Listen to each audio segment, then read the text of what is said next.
चंद्रप्रभा, जो कभी पूरे राज्य की रानी बनने वाली थी, आज फूटे बर्तनों के साथ रोती हुई घर लौटी। उसका चेहरा सूजा हुआ था, आंखें लाल और दिल डूबा हुआ। वो सोच रही थी, अब भिक्षुक मुझ पर गुस्सा करेगा, शायद छोड़ ही दे। भिक्षुक आया, देखा कि उसकी पत्नी की आंखों में आंसू हैं। वो चुप रहा, न डांटा न पूछा, बस एक बात कही, मंदाकिनी, अब हमारे पास कुछ भी नहीं बचा। एक ही रास्ता है, हम नगर चलेंगे। सुना है वहां के राजा रंगमोहन दयालु हैं। मैं तुम्हें वहां की पाठशाला में नौकरी दिलवाने की कोशिश करूंगा। चंद्रप्रभा का दिल धड़कने लगा। रंगमोहन, वही राजा जिसने कभी उससे विवाह का प्रस्ताव भेजा था, जिसे उसने घमंड में ठुकरा दिया था, आज उसी के महल में वो एक दासी बनकर जाने वाली थी। हाय रे घमंड, कहां से कहां पहुंचा दिया। चंद्रप्रभा अब नगर में थी।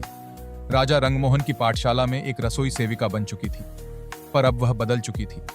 वह जो कभी अभिमान की मूर्ति थी, अब हर काम पूरे मन से करती थी, विनम्र, परिश्रमी और चुपचाप।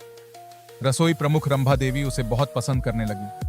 फिर आया बसंत पंचमी का पर्व और साथ ही राजा रंगमोहन का जन्मोत्सव।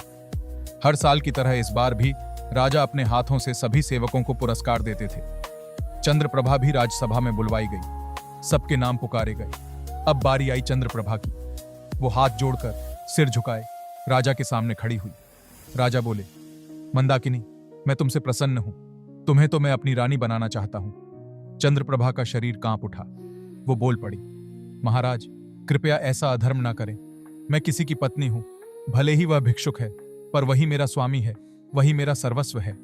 यदि मुझ पर दया है तो कृपा करके मेरे पति का पता लगवाएं, बस।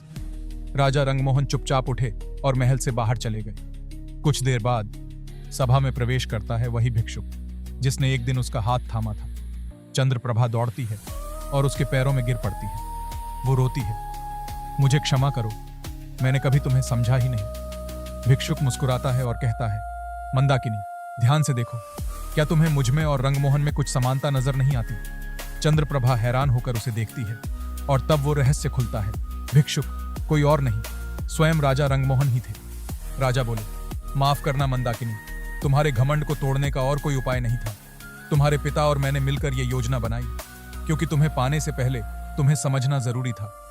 आगे क्या होगा जानने के लिए सब्सक्राइब करें और देखिए, जिसमें शुरू होती है एक सच्चे प्रेम की नई शुरुआत।